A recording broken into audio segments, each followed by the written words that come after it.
Welcome to Blocked and Reported. I'm Katie Herzog, and joining me today while Jesse is wandering around Provincetown, wondering where all the girls are, we have our very own researcher, Jessica the 80s Baby. Jessica the 80s Baby, welcome back. Thank you. So this is your second appearance on the show, and you've been with us now for a while. How long? Do you know how long it's been? Yeah, it's been 3 years. Wow. Yeah. Congratulations. 3 years. That's a long time. That's longer than any job that I have had, aside from this one. It's like my longest relationship, this throuple. Yeah. So where are you now? So I'm currently in London, temporarily. So I can say it now. Like I didn't say it last time I was on because of sort of concerns about overzealous governments. But I was living in Vietnam for the last 3 years. And this is a place that few people guessed. I think a lot of people guessed that you were living in Singapore. Yeah. People kind of thought I was of a higher socioeconomic class than I am. No, I was born and raised in Hong Kong, but I was living in Vietnam and I was working there. And just so everybody knows, she is a person of color. The color is white, though. Damn it.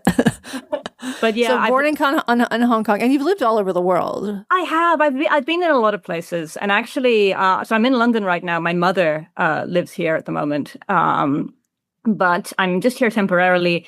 In fact, next week I am moving to, and speaking of countries with extremist governments, I'm moving to the Middle East. London. I'm moving somewhere even more Islamist than London. I'm going to the Middle East. I really don't want to say much more than that because, it's... Good call.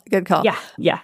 Can you tell people sort of why you have this lifestyle or what you do in these places? Because you do have a career outside of producing this podcast. Yeah, I do. I work in universities. So I'm working in education in different places. And in my kind of particular sphere, the places that will give you the most money are the Middle East and are the worst China. Places.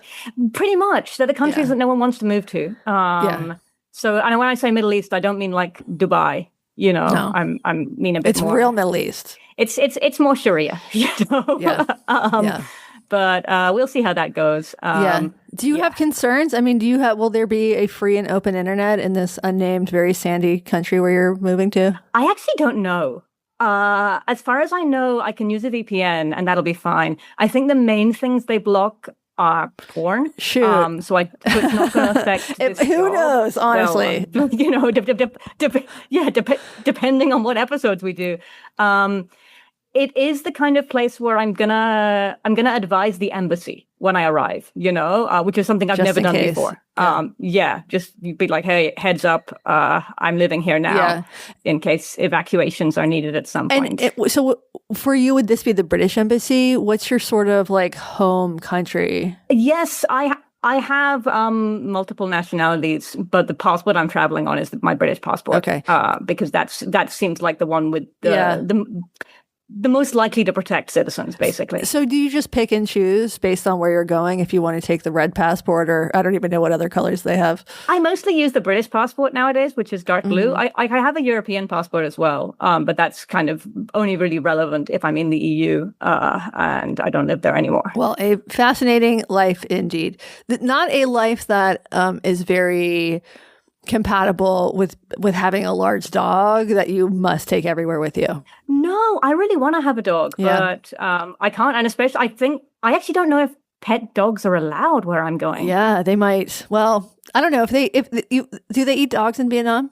They do, but only in the north. I was living in the south. Okay. And people in the south are quite proud of the fact that they don't eat dogs. Well, hopefully they only eat the ugly ones up there in the north. Yeah. Okay, so we have a lot to talk about today. At the end of this free episode, you have very kindly agreed to stay on and take questions from our premium subscribers. That segment will just be available for Primos. So if you want to listen to Jessica the 80s Baby answer some very random questions from our listeners, go ahead and join us, blockedandreported.org. But before we get to that, you have a story for me. So what are we talking about today?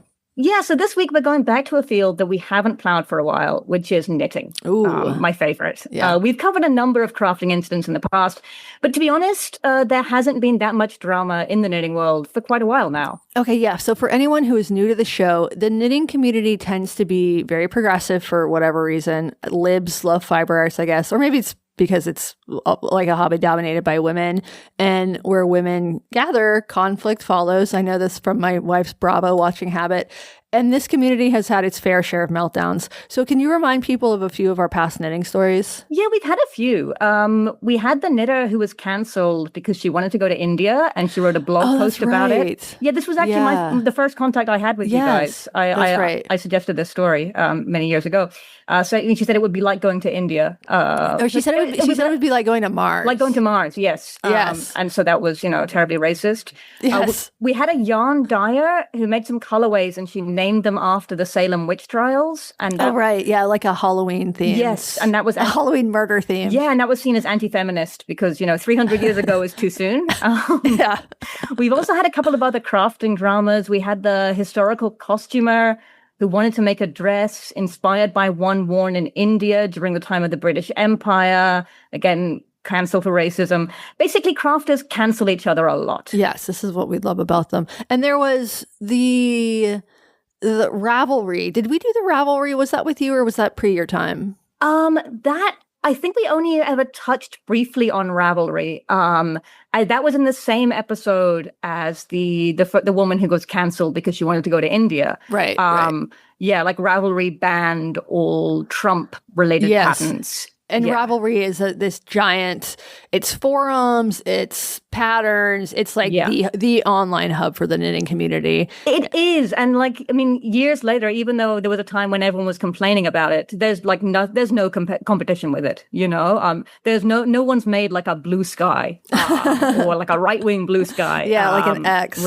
Yeah, no, like Ravelry is kind of it's got a monopoly, Yeah. Well, okay. So we've seen a vibe shift in many other online communities. I mean, have we seen that in knitting? Have they abandoned woke? Are they talking about IQ? What's going on with the knitters? Nothing of the sort. In fact, when we had that episode not too long ago where we were talking about is woke dead? Yeah, I was listening and it made me laugh because if you craft, woke is not dead. We are in an internal 2020 in the knitting world, Great. I'd love to hear that. What's happened instead is that actually AI has emerged as a greater enemy than racism. So most knitters are focused on that. So for the last year or so, not a week goes by without another small crafting business being called out for including AI content on its website or social media. So there are terminally online crafters all over the world vowing to boycott some random small business in North Wales or in Melbourne that they've previously never even heard of.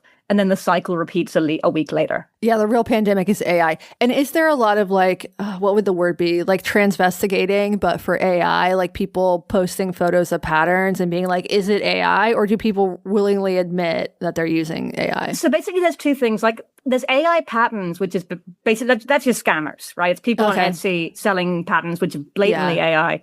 The cancellations tend to be more the sort of imagine I've got a little yarn store and I'm advertising my sale and I make an AI generated sale graphic. Oh, okay. Which is, I would do that. Yeah. I mean, I use AI for our images all the time because people love them so much. Yeah, that's the most popular part of the show. But these tiny businesses with one or two employees, So instead of doing a bespoke, handcrafted, photoshopped flyer, they're dumping some info into Claude and saying, make this flyer for me. And that's a cancelable offense. Yeah. And then they're getting a Craft Snark thread about them. Craft Snark being the main subreddit, which will feature in today's show. That's where the knitting cancellations happen. But AI is not going to be the focus of today's episode. We're going to good old-fashioned racism and Nazism. Oh, hell yes. Okay, so tell me about it. Who's our main character? Our main character is Stephen West, who's one of the biggest knitting designers in the world today. In fact, he may actually be the single biggest knitting designer currently working. He even has a Wikipedia page, which, most knitters do not. He's famous enough that knitters who are very far removed from the online knitting community know who he is. My mother knows who he is. She's 67 years old. Or at least, they would recognize his style. And what's his style? Putting a link in our notes to his Ravelry page. So take a look there, and can you describe? Okay, so I'm seeing a lot of very colorful, ornate shawls. Bold colors, geometric designs. I think I see a little Fibonacci sequence in there. Mostly male models. I assume that's him and his one black friend, it's a bit gay. Yeah, like the bald guy is him. And yeah, he is gay. Like most men in the knitting world. Yeah. He's a gay American guy. He lives in Amsterdam, where he co-owns a yarn store called Stephen and Penelope. And he's been actively designing for many, many years. And he really sort of stands out from the field, partly because he's a man. And knitting is obviously very female dominated, and partly because he has such a distinctive style. And he designs many different things: socks, sweaters, blankets, even dog clothes. You could knit something for Moose. I wonder if I could get him to knit something for Moose out of Moose's hair. That would stink. You don't want to do that. No, he doesn't smell bad. He's not like a normal dog. Just take my word for it. He smells good. No, but like imagine when like your dog sweater gets wet. Well, I wouldn't wear the dog sweater, and Moose wouldn't wear the dog sweater out of the house. This would be sort of an indoor thing. I'd have to use the dog raincoat over the dog sweater. Yeah, at this point we're getting into kind of it's furry stuff, chaotic territory. Yeah. Anyway, he's best known for his shawls, and his designs usually use 2 or more colors. As you said, they're bold colors. And he'll use like a variety of stitch patterns in a single piece. So fans would say they're bold and distinctive. Haters would say they're garish. I can see both. Yeah. But, whether you like that style or not, you can't deny he has a particular point of view.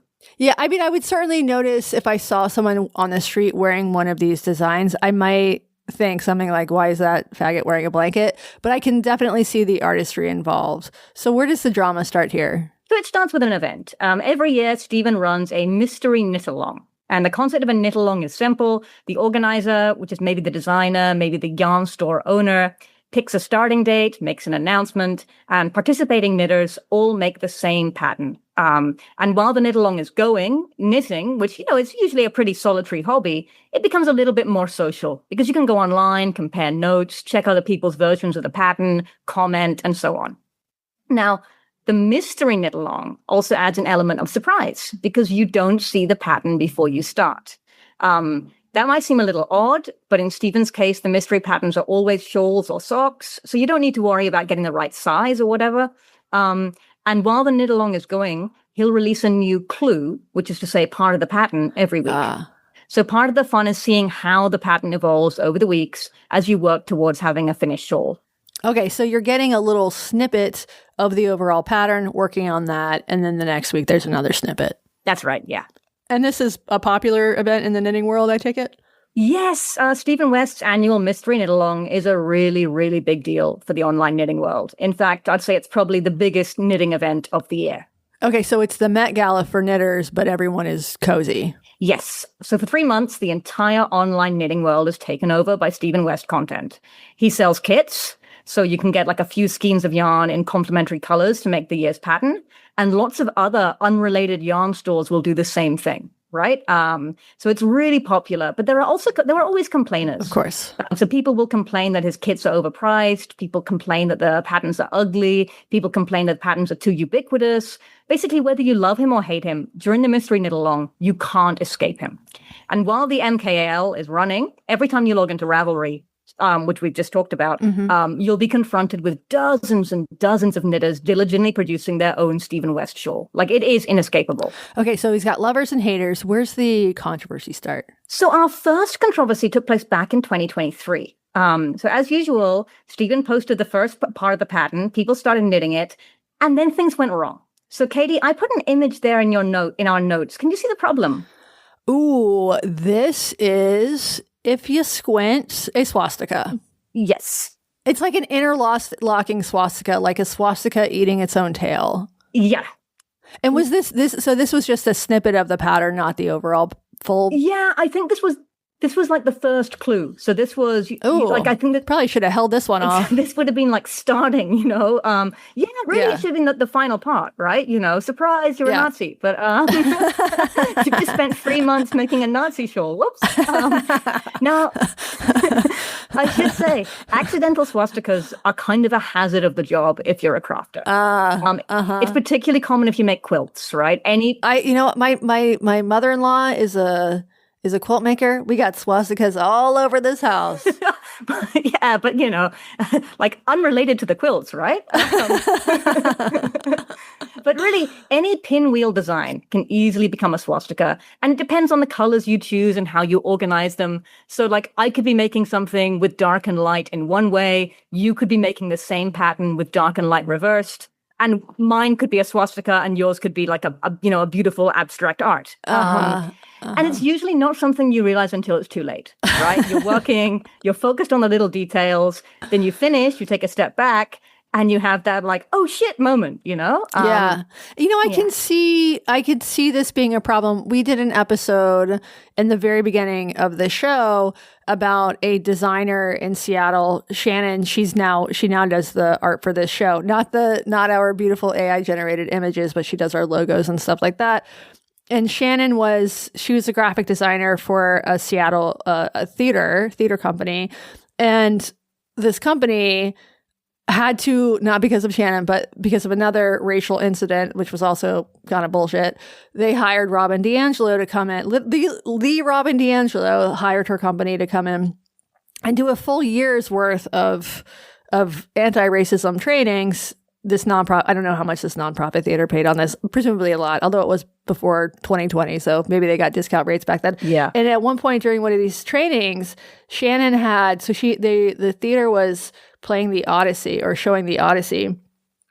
And Shannon had made a design based on these sort of, it was like she looked up like ancient Greek patterns, and part of her design on this poster were these interlocking colors. And she basically got called out by these anti-racism trainers for making a subliminal swastika. And you look at the pattern and it's like, yes, if you squint, you can see the swastika. But she was saying like, it's just, this is an ancient Greek design. It's got nothing to do with the actual swastika itself. It's a pattern that appears over and over throughout history. There's a limit to the number of simple geometric patterns that you can create. If you go to the American Indian Museum or the Native American Museum in DC, you will see a lot of swastikas because this was like a Navajo design before it was a Nazi design. If you use Google Maps in Japan, every Buddhist temple is marked with a swastika. Oh, really? Huh. Yeah. That's highly problematic. The Japanese don't care, Yeah. Yeah. Have the Japanese gone woke? Does that exist there? Definitely not. What about Vietnam? Oh God, no. No. Like generally, East Asia and Southeast Asia is an extremely anti-woke territory. Are they aware of these? Is that just sort of how they are, or are they aware of these sort of battle lines being drawn and redrawn and all of this cultural shit happening in the U.S., or is it just completely foreign? Well, to be honest, that would depend a bit on the country. My friends in Singapore are more aware of that because they're English speakers and they have like more of a connection to the English speaking world. A lot of countries like Vietnam, Thailand, etc., they don't pay that much attention to the English speaking world. They're more consuming media from Korea and Japan. And they might occasionally hear about these, and it seemed like a really distant cultural thing that you laugh at, Right, like us laughing at like used panties being sold at a Japanese. Exactly. Like it seems like something you can't really take seriously, right? Right. What is it? So you've traveled all over the world. What are the most racist countries? Oh, that's a good question. And where does the United States fall into this? Oh my gosh, I might have to come back to this at the end of it. Okay, you know what? Let's save this for the Primo. Yeah, I need to think about it. We're going to get a ranking, folks. Join us. Yeah, let's go for it. Anyway, so back to the swastika. And basically, Stephen West, once people started saying, look, there's a swastika, he said he hadn't noticed it. We've got a quote from his post in a Ravelry group. So, Katie, can you read this, please? Thank you all for your input and feedback on the Clue 1 design and shape. It was absolutely not my intention to create a design that resembles a swastika. After focusing so much on the details of this geometric retro wallpaper-inspired section, it never crossed my mind that the style and line resembled this horrific symbol. I am working on an alternate version of Clue 1 today for those of you who would like to knit the same square Clue 1 shape, but with different construction color layout. I'll send this alternate option as a PDF update as soon as it is ready. Thanks so much for your patience. And so knitters began proposing their own alternatives, but Stephen actually went a step further. He removed the original PDF altogether, he replaced it with a new version, and he explained it in this video. We can watch a clip. I haven't done this before in a previous MCAL, but it is necessary and important to do so this year because it was brought to my attention when I released the Clue 1 on Thursday that the geometric motif of those original instructions resembled a swastika, a hate symbol, which was obviously not the intention, and I was embarrassed that I didn't even realize such a resemblance. And I decided to omit those instructions and refocus on a new shape and a new version for this knit-along as we move forward with it. And the reason for that is it's not so much about exactly what the lines and shapes are exactly identical to this symbol. It's about the resemblance of it and that it was not appropriate. And it was hurtful and harmful. And it doesn't matter whether you saw that resemblance or not. If you saw a pinwheel or a knot or I don't see that, they can just go on. I don't see that thing. Yeah, if you see it, then that's not what it is. I'm not holding space for those types of comments, and that's not what this knit-along is about. Okay, so he doesn't want anyone to continue using the old pattern, even if they didn't see the swastika. There will be no swastikas in the mystery knit-along. Exactly. How did this go over in the community? Well, as we know by now, the knitting community is nothing if not dramatic. So there was a lot of debate about Stephen's decision. And some people applauded him for his quick response. Some people felt that they should still be allowed to knit the original version. And there was some debate about whether or not the pattern actually made a swastika. So, for example, here's a comment from Reddit, if you want to read this. As a Jewish person, I'm extremely tired of people freaking out over anything vaguely reminiscent. There are actual neo-Nazis out there in the world. We don't need to get worked up over some slightly unfortunate knitting designs. Edited to add, as with all mystery knit-alongs, I think this is pretty ugly and I wouldn't make it. I agree, this is pretty ugly. Maybe that's just the colors that he used. It's like in the original image. I don't know if that's actually the colors or if it's just a black and white photo, but it's like grayscale. No, I think that was like another knitter. That wasn't his original one. That was someone started knitting it in that. I was like, grayscale. whoa, I know what this is. Oh, shit, yeah. Anyway, some knitters were also pissed off because knitting is a slow hobby. It takes a lot of time to make progress. And particularly with these color work heavy designs like Stephen West's. So people had already invested days in making the pattern. And now the designer's telling them to rip it all back and start again. Yeah. Plus, a lot of knitters saw the new version of the pattern as being more boring than the original because it didn't contain any swastikas. There were no hate symbols. It was less interesting. Yeah, I know we've talked a bit in the past about this anti-woke knitting contingent, which is small but loud. So how did they react to the controversy? Did they knit swastikas in protest? Yes, they did. Right? Of course. So Stephen West declared that the mystery knit-along was a swastika-free zone. And of course, some people railed against that. And one person posted their correspondence with him on Medium, along with a very long essay about how censorship is the tool of Nazis. And actually, one of Stephen's most prolific critics was friend of the pod and knitter, Dr. Karlin Borisenko. Oh my God, of course she's involved in this. Okay, so there has never been a knitting controversy Karlin didn't somehow make herself the center of. And for people who don't know that name, Karlin Borisenko, affectionately referred to online as Dr. Cluster B, was somewhat of a recurring character on the show in the early days. She actually ran for governor of New Hampshire at one point as a libertarian from the Mises Caucus, which is the crazy wing of the Libertarian Party, the crazier wing. And I'm very sorry to report that she did not win because that would have been hilarious.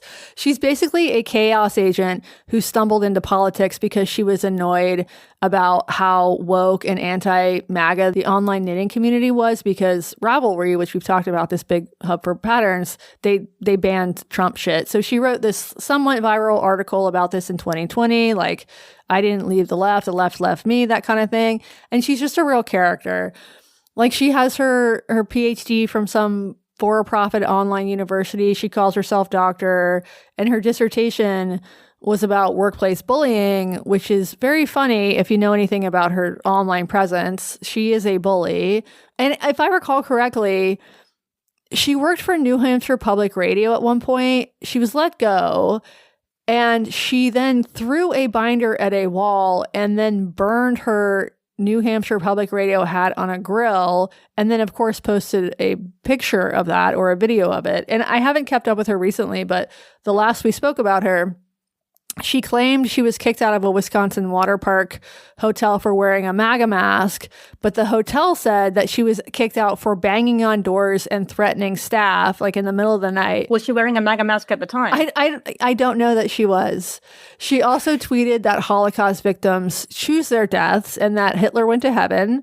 Oh, Jesus. She'd been issued a no trespass order by a school district she doesn't even live in after yelling, "We know where you live," at the school board. And she'd been accused of stalking by approximately everyone she has ever collaborated with. And after we talked about her, she attempted to sick her minions on me, but there was only one person who sent me an annoying number of emails, and I blocked the email address and then never... I mean, this person might still be emailing me. I don't know. Let's just say Cluster B is an apt nickname for the good doctor. So what did Carlin have to say about Stephen West? Well, of course, Carlin is the kind of person who an accidental swastika is a gift, you know? Oh, yes. Yeah, it's the fact that it's accidental is unfortunate. She would prefer it just to be a purposeful swastika. Yeah, but for her, it's a beautiful surprise, right? It's like Christmas has come early. Yes, absolutely. So she posted this on her Instagram. Can you take a look at that, please? Okay, it's a screenshot of a YouTube video. Watch the original West Knits video for Clue 1. And then the caption says, West Knits, that's Stephen West, has decided to remove his original Clue 1 video and pattern. Good thing I downloaded it before he did. While I sympathize with the stress Stephen has been under by the woke cancel mob, bending the knee to them and giving in is never the answer. Sadly, Stephen doesn't know that. Things will get worse for him now, not better. The authoritarian mob will control Stephen for the foreseeable future. I'm personally really sad about this because there's nothing that can be done when people don't want to fight back. Just because Stephen has bent the knee doesn't mean we have to. He may want the mob to control him, but that doesn't mean it has to control us. I posted the Clue 1 PDF and Clue 1 video for the hashtag WestKnitsMCall203. I think that's supposed to be 2023. Yeah. On my Substack for those who want to access it. And I do not need to say the name of her Substack. You can Google it if you want. Okay, so she stole his IP and is reposting it without his consent, which, yeah, that's very Carlin move. And let me guess, was she leaving endless comments on his post as well? Yes, he deleted them and eventually he blocked her. And let me guess again, she posted a screenshot of his blog. Yes, she put a caption. Of course. Well, the end of an era. I can't say this one doesn't hurt. West Knits is ready to dismiss people who question him bending the knee to the mob that have been loyal customers for over a decade. I've spent tens of thousands of dollars in your store, Stephen and Penelope. Thanks for treating me like a valued customer, for politely asking you not to dismiss people like me. And then a lot of hashtags. Somehow I doubt her comments were polite. Well, here's one just a guess, knowing Carlin. Here was one of her comments. You can take a look at it. Stephen, don't think I don't have my own little revenge prepared for this, including taking your shawls, the ones I paid tens of thousands of dollars over the years, modifying the pattern, and then creating a whole new line of unwoke knits. So she's going to take his patterns and like turn them into MAGA shawls. Yeah. Also, like, you shouldn't tell people what your revenge is going to be. You've got to wait like 2 years until the guy who fucked up your water feature forgets about you, and then start sending him postcards that say, I know what you did. That's how you get revenge. Did she knit the swastika? Yes. So, of course, she made a point of knitting the original version, and it received a compliment from Nick Fuentes. She posted that too, didn't she? Yeah, of course. She posted this: Dear woke knitters, you're going to be thrilled. Nick Fuentes officially endorsed the hashtag WestKnitsMKL 2023 band shawl on Twitter. Brought together by the love of knitting. Isn't life grand and unpredictable? Isn't it? You start out making legitimate points about online censorship and cancel culture, and 6 years later, you're knitting swastikas and flirting with a Holocaust denier. Truly a wild ride. Is Carlin a good knitter? I mean, yeah. Knitting is not difficult. Really? Maybe I should get into it. It's just something, it really isn't. Okay. Like, all you need is practice. And then, yeah, it's just something that takes time. It's like walking, you know? Not that good at that either. Well, then we have problems.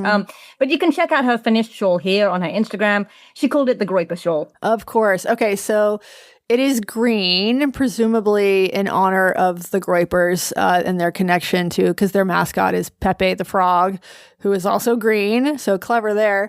And it's got this pattern in it that, yeah, I mean, it's not obviously a swastika, but actually, if you look at like the dark lines in the center, it looks more obviously like a swastika. The light lines kind of break it up. Do you see a swastika here? I do, but I know what I'm looking for. Yeah, yeah. And that's the question, like, all of this, I'd seen it with the knowledge that people were posting it saying it's a swastika. And if I hadn't been told that, I don't know, because it's like an optical illusion. Yeah. If you're looking for the duck head or whatever, then, then obviously that's going to affect the way you view something. Yeah. I mean, if I saw a random person wearing this, I probably wouldn't think like, oh, there's a Nazi. If I saw Dr. Carlin B wearing this, I would think, yes, that's a swastika and it's on purpose. But that's more a personal thing. But she'd probably also be wearing like a MAGA hat and maybe with a swastika waving a yeah. sign of some kind, Exactly, yeah. But anyway, so Stephen West got through the incident largely unscathed, right? Most knitters felt he had behaved appropriately, or at least the loudest knitters did. He was very apologetic. He made a point of like censoring the word swastika every time he wrote it, Why? Is that for algorithms or is that for trigger warnings? At this point, I don't even know. Yeah. I think it's just performance, isn't it? But Karlin Borisenko targeted him. Some people on her side targeted him. But as we know, you can only be canceled by your own side, right? Totally. Yeah, this is never going to work. Sorry, Karlin. Yeah. So that was all in 2023. So now we fast forward to April 2026, when Stephen West committed a far more serious crime than making an accidental swastika. Ooh. But before we can explain that, we need a little bit of backstory. So we've discussed knitting witch hunts and cancellations in the past. And back in January 2022, a knitter named Neil James started his own online magazine called Blocked. Now, this is not someone copying us. Don't worry. This is a pun. Because blocking I'm going to sue him anyway. Well, the magazine's closed already, so good luck. But blocking is something knitters do, right? When you finish knitting something, you wet it, you lay it out, you pin it in a shape. That's blocking. So it's a knitting pun, right? Okay, yeah. Now, Blocked was a publication by and for knitters who had been cancelled or who sided with those who'd been cancelled. I've got a snippet here of the editor's letter from its first issue here. Do you want to take a look at that? Sure. All right, welcome to Blocked. Blocked is a free-to-read online publication. Please freely share each issue. We at Blocked are not interested in your race, your sex, your gender identity, your sexuality, your size, your abilities, or disabilities, or religious beliefs, or political beliefs, or any intersection of victimhood you may align with. All are welcome. That would look really good on a yard sign. Wouldn't it? Especially held by Karlin Borisenko. Yeah, we hope the content herein will delight and offend you in equal measure. When something does offend, annoy, and or upset you, and it probably will at some point, you don't have to read it. You can simply turn the page. So it goes on and then it ends. Blocked will be a refuge for those that find themselves canceled. When the mob won't listen, we will tell your story. This may sometimes be uncomfortable to read. We may sometimes make mistakes. That's when we trust our readers to let us know. Now, I'll be honest, I genuinely didn't realize that Blocked magazine lasted more than its first issue. In fact, Neil James produced 24 issues before shutting it down in December last year, apparently because he's getting older and he's not in the best of health. And what would be the sort of like an average Blocked magazine article? Well, we've got one here, and the cover is some graffiti that says, "Freedom is slavery, Big Brother is watching you." Inside content, it says it's going to talk about mansplaining, reminiscing, spelled incorrectly, on 1984, and spring into action. Okay, so he's got an array of interests. Interesting. Knitting and censorship. You wouldn't think these two things go together, but we know at this point they do. Knitting seems to go with a lot of things you wouldn't expect. Well, you can do it anywhere. You could do it at a tribunal. Katie, I've just opened this one. So this was published in autumn of last year. Okay. And what do you think the first topic is about? Autumn of last year. So that would have been, what year was that? 2025? 2025. What was happening? Was that when Trump was elected? Or that was the year before? In September 2025, millions of people witnessed the assassination of Charlie Kirk. Oh, that's right. I forgot. I'm sorry about that, Charlie. I did forget about that. So is he pro-assassination, anti? He's anti-assassination, pro-knitting. Not sure how those two go together. Interesting. Maybe Charlie Kirk was a knitter? I don't think he was. He should have been. That would have been sort of cute and relatable if he'd been on those stages debating college students knitting at the same time. It would have been, a lot more interesting, I think. I would have liked him more. Now, Blocked magazine and Neil James have always been like really niche concerns in the knitting world. The first issue, so this was the biggest one, had 30,000 views, and no other issue ever came close to that. The final issue had about 5,000. Neil himself is this older English gay guy who started the magazine to defend people who had been cancelled. Valiant effort. And does he have a cancellation origin story himself? Usually there's something personal that gets people into this business. No, actually, he hadn't previously been at the center of any scandals. He doesn't design patterns or sell yarn, so he's never had a business that people could target, apart from this free online magazine. He's anti-woke. He pops up from time to time to attack left-wing knitters. But, I mean, he's no Karlin Borisenko. Okay, so he's basically a conservative and a very progressive hobby, and this is his outlet. Yes. And how did the community respond to this magazine? Well, he was widely criticized, of course, and he sort of leaned into it. So if you look at his Instagram profile picture, you can see he's aiming both middle fingers at the camera, and he's got the slogan, "You can't cancel me thrice." And if you read his Instagram bio, it reads, labeled Evil Santa and literally Knitler by haters. Okay, that's funny. So now I reclaim these insults as usernames. Most things you've heard about me are lies. And here's his Twitter bio for good measure. Okay, all lives matter. It's okay to be white. There are only two genders. Abortion is murder. Adult human male. And he's got two flags. Two flags. That is, he's got the Israeli flag, and what's that first one? What's that first one? That's the English flag. Okay, the English flag is has just a cross. Yeah, it's the cross of St. George.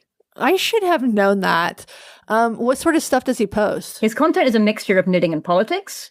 I've got an example of the latter, which is a comment on the recent anti-Semitic stabbings in London, if you want to read this. Yeah, he says, too many immigrants have settled in the UK from cultures where they believe Jews, gays, adulteresses, and apostates should be executed. Golders Green is a high-density Jewish area. If Jews aren't safe there, then they are not safe anywhere in the UK. This is what happens when pro-Palestiners demonize Jews. This is on you, pro-Palestiners. First the Jews, then the gays, then the Christians. Learn what the phrase Sunday follows Saturday means, and you'll know what comes next. Is that a common Britishism, Sunday follows Saturday? I've never heard it. Okay. All right, I'm getting the picture here. Cantankerous older gay men who just not respect the younger. Yeah, pretty much. Now, since finishing Block magazine, Neil is focused on his own very small YouTube channel called Mystery Knit Along, in which he and his co-host, a woman called Shauna Stitches, knit various patterns that have been released as Mystery Knit Alongs. I watched a bit. The videos are just Neil and his co-host knitting and chatting about knitting. And they suffer from the same thing that all knitting videos suffer from, which is that knitting is really not a spectator sport. Mm-hmm. So his channel has fewer than 500 subscribers. There's no discussion of politics or cancel culture or anything like that. It is just knitting. Mm-hmm. Then, on the 10th of April this year, Stephen West made a guest appearance on Neil's live stream. Okay, now that is a twist. Did Stephen West know what he was getting into? No. So it seems that Neil and Stephen had met at a yarn show in Manchester. Stephen didn't know who Neil was. They got on well, and Neil invited him to come on the YouTube channel. And he apparently did not Google him first. Okay, so what did they talk about on the show? Like, did Stephen agree that it's okay to be white, or did they just do knitting? No, it's just a pleasant, friendly chat about knitting and the designing process. There's really nothing controversial, nothing political, nothing interesting, to be quite honest, just knitting talk. It's not even worth playing a clip, right? It was just very normal. Stephen didn't publicize it on his own social media. It seems he thought he was just chatting with some fans with a very, very small YouTube channel. I assume he has since learned to Google the host before you accept a podcast invite. Well, what happened? Yes. So it was immediately highlighted by a woman named Autumn Eden Goodman. Autumn runs an Instagram account called Size Inclusive Collective, which is all about size inclusivity in knitting patterns. Autumn considers a 59-inch or 150 centimeter chest to be inclusive. That's a big chest. That's a very big chest. Yeah. And that's going to take a lot of yarn. Yes. She does not appear to agitate for smaller sizes, which are also often missing from patterns. But on this account, she highlights patterns which are inclusive and sometimes calls out designers for for not making patterns that are big enough. Okay. So here's a post to give you an idea of what Autumn is like. You can read this. She says, I'm seeing discussions happening with tones of can't we just knit to can't we just agree to disagree? And when it comes to the election and human rights, it's going to be an emphatic nope for me.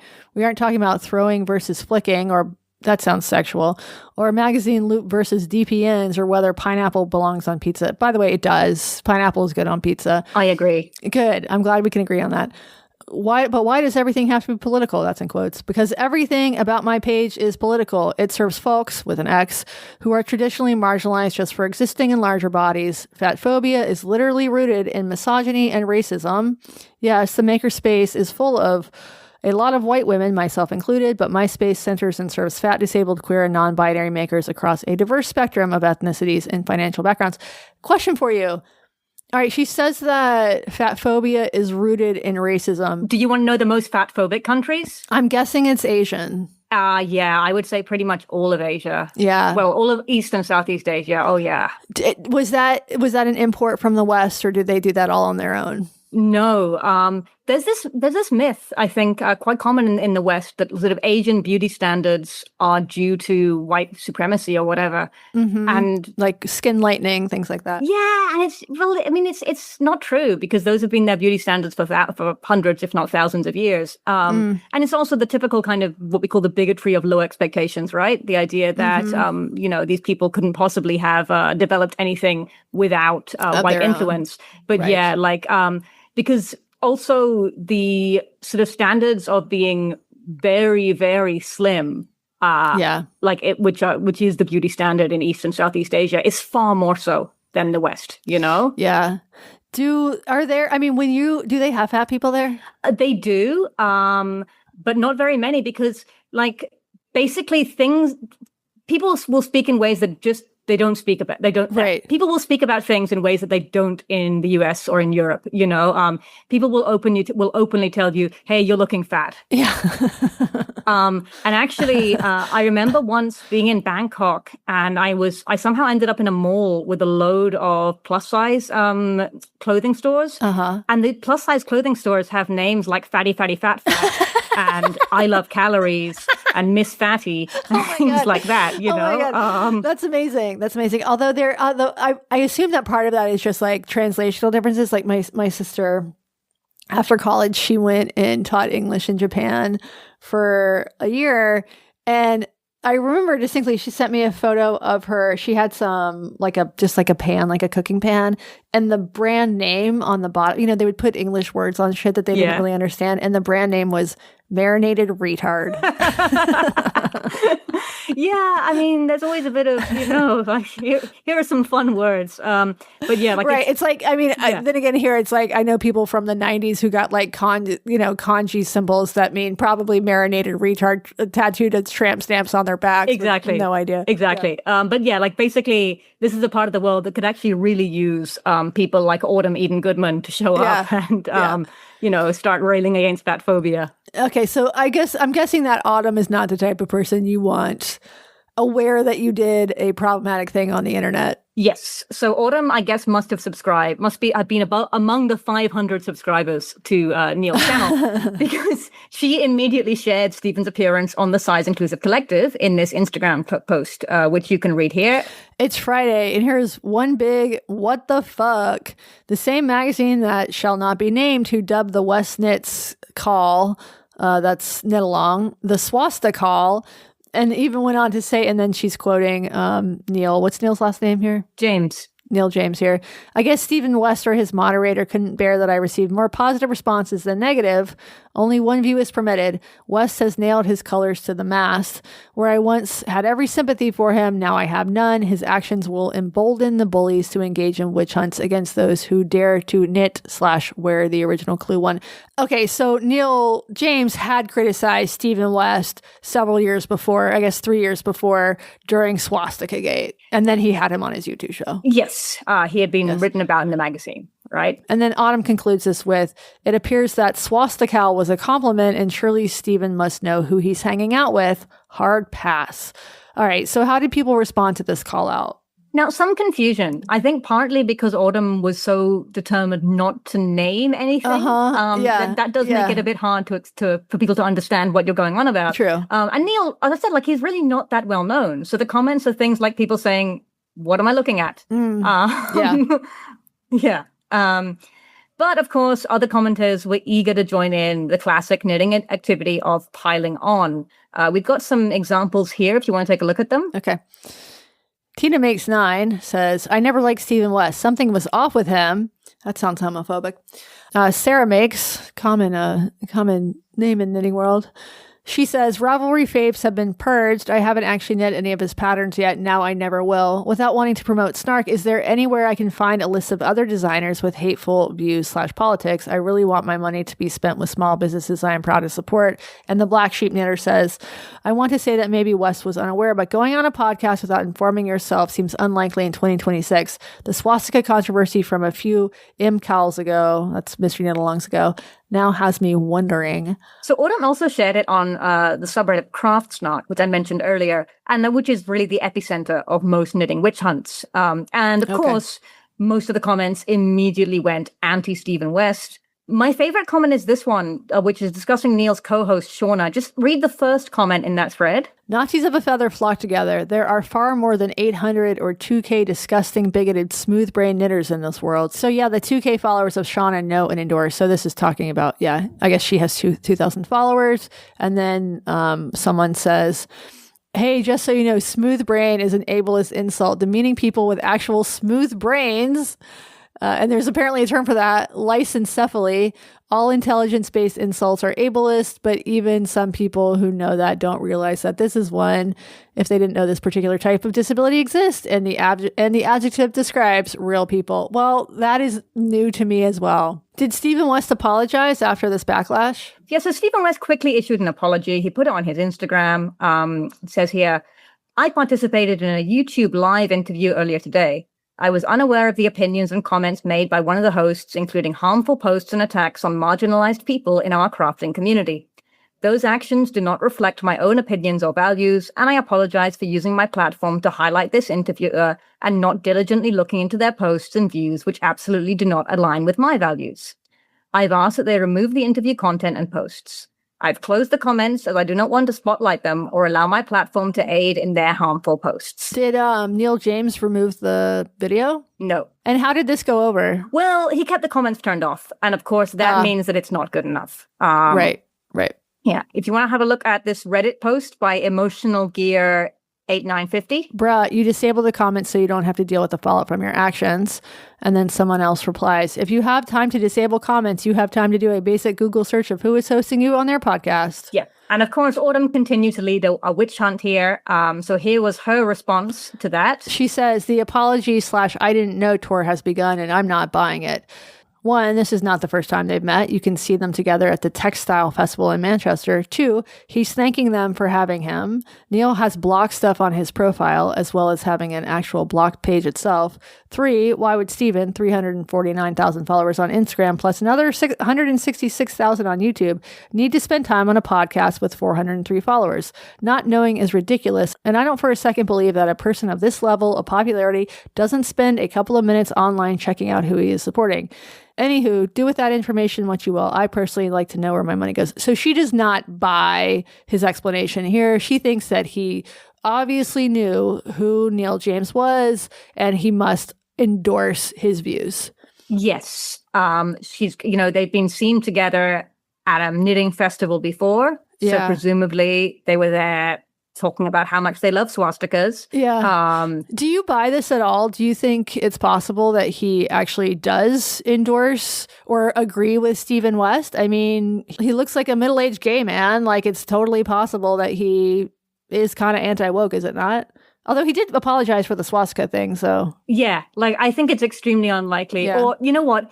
If he does have any of those views in private, which is possible, I think he's smart enough to never vocalize them publicly, because if you're a big name in the knitting world, if he turned around and started sharing something that J.K. Rowling had written or something like that, yes, destroy his business. Oh my God, yeah, the fallout would be insane, right? And everyone knows that. So I think it's far more likely these two men met at a knitting festival. They probably talked about knitting because, you're there, you're buying yarn, you're talking about knitting patterns. Mm-hmm. They got on talking about knitting. And then, Stephen appeared on his podcast because he enjoyed talking about knitting with Neil, right? For a major figure like that to bestow a podcast with a few hundred followers with his presence is a very generous thing to do. I'm sure he's a busy guy. Yeah. And the unfortunate thing about this, he probably wouldn't do something like this again. I would say definitely not, right? Because this has shown you have to vet so carefully anyone who you have any connection with. And it's actually kind of sad because you know what? One nice thing about having a hobby like knitting or, well, really any kind of non-political hobby is that, potentially I could meet someone at a knitting festival and have completely opposite views from them and not know that because we're only talking about yarn, and it is quite nice to have a day off from talking about politics. Right. And I'm sure that the fact that there had been this prior controversy about the swastika, and then now there's this secondary controversy about going on this guy's YouTube show, I'm guessing people, put some connections there. Together there. So suddenly the swastika incident was seen in this sort of new, far more sinister light, right? Not an accidental swastika, on purpose swastika. A secret, deliberate swastika. Although that doesn't even really make sense because Neil James' politics are obviously, he's got an Israeli flag on his Twitter profile. He's like obviously more pro-Israel than pro-Palestine. Yeah, but Nazis nowadays are Israeli, don't you know? I have heard that. Yes. Yeah. But yeah. So like the idea is, if you are a secret Nazi, how do you spread your message? First of all, you convince knitters to secretly knit a swastika symbol.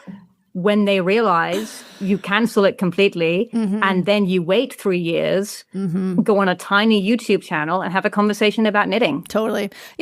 Being canceled Stephen West was not canceled during that first controversy, but having your moment at the bottom of a dog pile like this often does change people, and it makes people hyper aware of censorship and cancel culture and group mob behavior. Yes. So I would be curious to know his real views on all of this, but I think it'd probably have to get him very drunk to find them out. Yeah. But anyway, of course, he issued a second apology, which you'll find here on Instagram. Okay. He says, I've heard the call from people wanting me to clarify my position on the right-wing knitter I allowed to interview me in this past weekend. This man is vile. His posts and beliefs are outright lies and propaganda, and the harm he has caused people in our community makes me deeply ashamed. I didn't know who he was when he approached me at my booth at Textile in Manchester. When he emailed me requesting an interview, he shared his YouTube channel and the Shauna Stitches social media, neither of which showed the deeply hateful content I have since found on his personal profiles. But that's exactly the point. All it took was a basic search to find his bigoted posts, and particularly this harassment of women in color, and particularly his harassment of women of color in our community. So a couple things here. First, it's interesting that Neil James sent him Shauna Stitch's social media and not his own. It seems like he was probably deliberately attempting to distance himself from his own views, so that if he clicked, Neil James's Twitter profile or Instagram and he sees it's okay to be white, he's probably saying no. If he sends his co-host and it's like nice woman knitting, much more likely to say yes to the and then harassment of women of color. I mean, what's this about? Who did he supposedly harass? So this is one of those things where there's a lot of drama, but not a lot of story. As the editor of Blocked magazine, Neil would often have some beef with a knitting designer over something, and they would both kind of whine at each other about saying the other one was harassing them, right? Yeah. So I spent a while looking for more concrete, specific examples of actual harassment, but I just found, I hate to say it, but just the kind of histrionic crap that happens a lot in spaces dominated by women and gay men. Okay. And Stephen continues, I should have done that minimum due diligence. I didn't, and I am ashamed of the association I allowed as a result. This was irresponsible, and I apologize for the harm it caused, especially to those who have been directly targeted by his behavior. So how did this... Are we on apology 2 now? This is the second apology, yes. Okay, how did apology 2 go over? The comments are mixed. Some people were like, hey, shut up, focus on knitting. Other people were angry, you're not doing the work, do better. Mm-hmm. And a lot of people still had no idea what exactly this was talking about, right? Now, his business partner, Malia May Joseph, who's the co-owner of the Stephen and Penelope Yarn Store, also made a statement. And I want to read a little bit of this one as well. Okay. All right. She says, the past few days have been hard. I felt genuinely disappointed in my friend and colleague, both for this mistake and for a reticence to be publicly vocal about his values. To anyone who has been feeling similarly, I'm sorry it took me a few days to move through the initial panic and get here. I wish I had responded sooner and more clearly. She's kind of throwing him under the bus here. Well, there's one line in it that really got my attention, which was this one. She says, as a queer indigenous person partnered with a transhuman, the views held by the man who interviewed Stephen affected me personally and deeply. So first of all, this weird phrasing about partnered with a transhuman, I was quite excited. Yeah. Yes, but I went through her Instagram. Her partner is a butch with a quiff, right? Not a robot. Yeah, no, I was hoping this was going to be one of these I'm in love with my AI situations. The next evolution.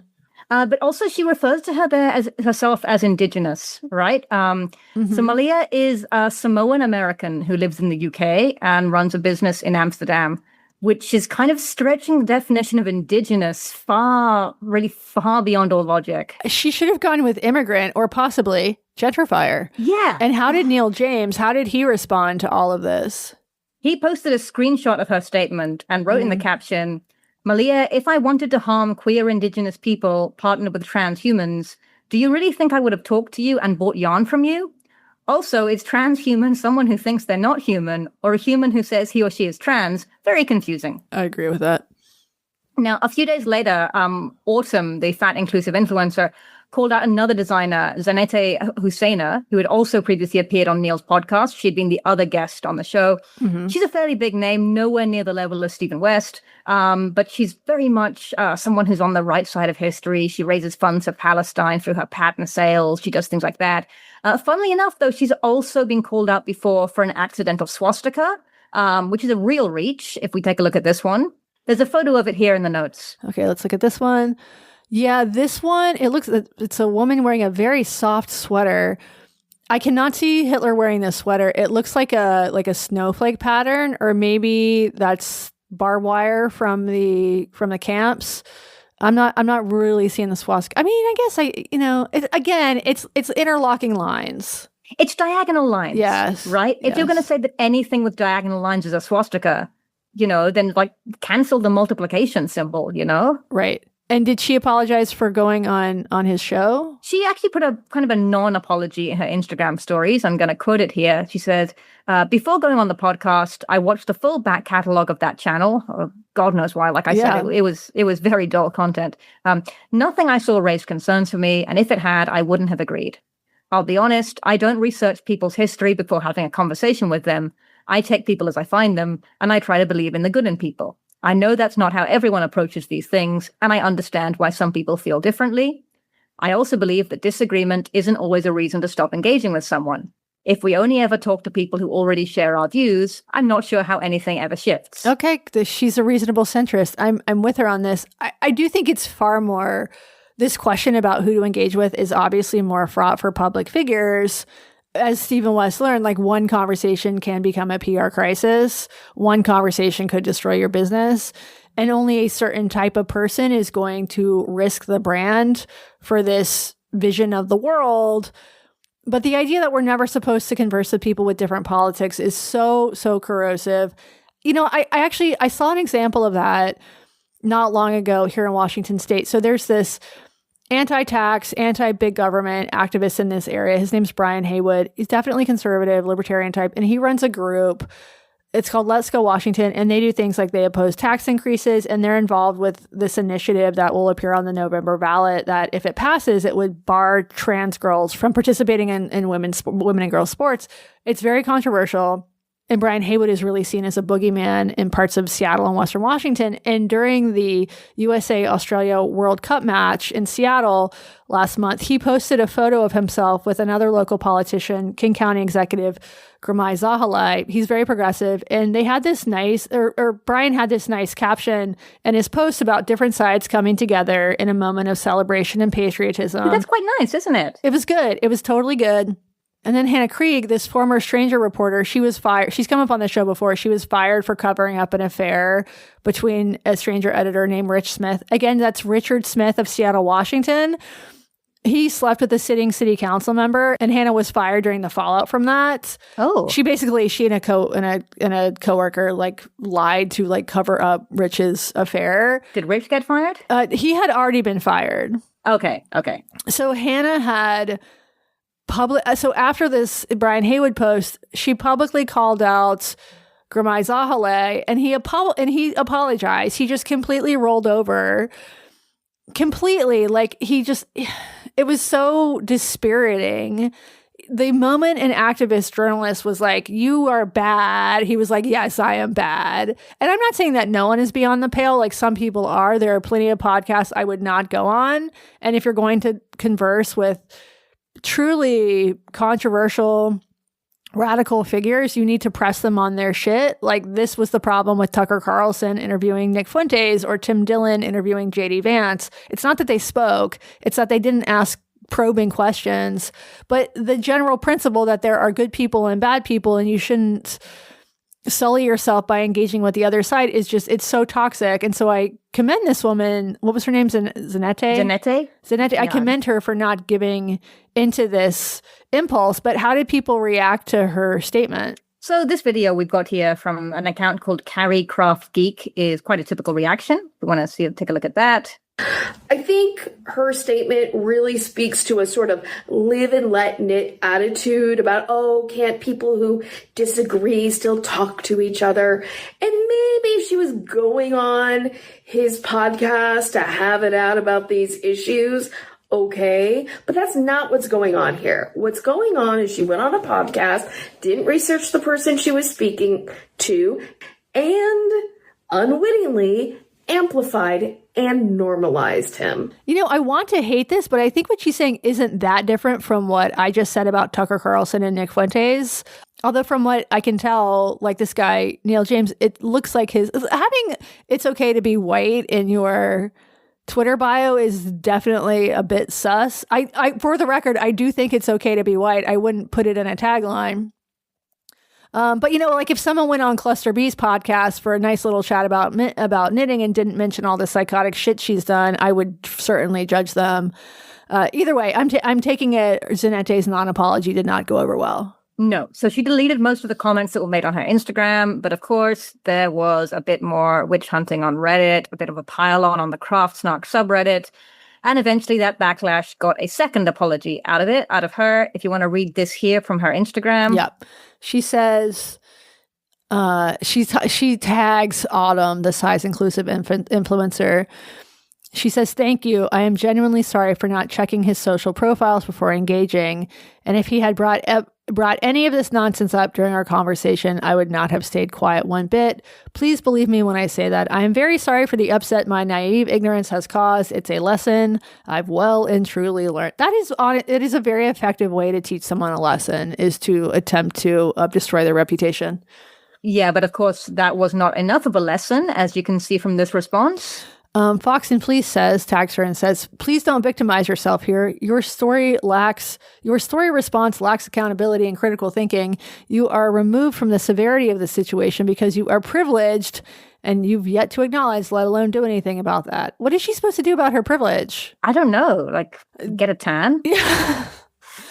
Maybe she should give all of her knitting away to starving Gazans. Probably. Yarn is expensive. All right, so where do things stand now? So Neil James claims that Autumn reported him to the Greater Manchester Police for calling her a bitch and for for making a false allegation of doxing her. Is calling someone a bitch online a crime in the UK? I honestly would not be surprised. Probably not if you do it once. So harassment law is pretty broad in the UK, but speech must be grossly offensive, threatening, or intended to cause distress. It's kind of big. He responded by reporting Autumn to the police. But he probably won't get much she's of a American, result. right? Yeah, exactly. So you can call people a bitch in America. That's totally fine. Exactly. God bless the United States. But in one respect, this is a happy story because after Autumn called out Stephen West, Neil James's video got over 10,000 views. Oh, well, a very happy story indeed. Any updates from the other characters in this saga? So Zanette Husseina has made no further comments. She's back to posting as usual. Everything on her end seems to be back to normal, business as usual. Mm-hmm. Stephen West has taken it a bit more to heart. He took a long break from Instagram after his second apology. Now, he's a really big influencer. He usually posts every day. But he had more than 3 weeks offline, which, for an influencer, that's a lifetime. Probably in a psych ward. He pulled out of a yarn fair that he was trying to attend. Wow. And when he came back, he got a third apology here, if you want to read that. I've read your comments, all of them. I hear the hurt and disappointment I caused, and I hear the gap between what I've said and what I've shown. I'm not going to respond to everything here, but I want you to know I've been doing real work, not just sitting with discomfort. I've been reflecting, reading, having accountability conversations, and working with people who have real expertise in this work to help me move forward responsibly. What comes next won't be another statement. I guess 3 is enough. It will be something specific and visible, and I'll be sharing that with you in the coming weeks, not as a gesture, as something you can hold me to. Thank you to all. Thank you to those who have spoke honestly, whether you stayed or stepped away. I hear you, and I'll still be here doing the work. A couple things. First, this sounds like it was written by ChatGPT. It does, doesn't it? Yes, there's going to be another scandal over this. And second, I really hope that what comes next will just be another knitting pattern. That's going to be his gift to the community, will be another pattern that you can purchase for the low, low price of $17.95. Maybe he's going to make a mystery knit along and it turns out to be the progress flag. Oh, let's hope so. God, I would ask my money back. But anyway, that was 6 weeks ago. He hasn't mentioned anything on the subject since. He's just gone back to his regular schedule. So we're still waiting to see what will be. There's something specific and visible. And actually, at the time that we're recording this, there was a thread on Craft Snark a couple of days ago because he hasn't actually done anything specific and visible like he promised. Steven, yeah. His annual mystery knit along usually comes out in October, so we'll have to wait and see what happens with that this year. He should make it easy on himself and just do a plain white hood. Yes. All right. Thank you so much for this story and for being here. Great to talk to you as always. Thank you. You're going to stay on and answer questions from our Primo subscribers. If you are not a Primo subscriber and you want to hear that, join us at blockedandreported.org to help keep this show going. One note, we are going to be taking the next 2 weeks off of the free show for summer break. I will be hopefully on vacation. Jesse is going to be hopefully finally finishing his book. We will have Primo episodes in that time. So if you want to get your fix and to hear Jessica, the 80s baby, tell all with our AMA, join us at blockedandreported.org. Otherwise, Primos, we will be back on August 10th. So thanks for listening, and we'll see you in a few weeks.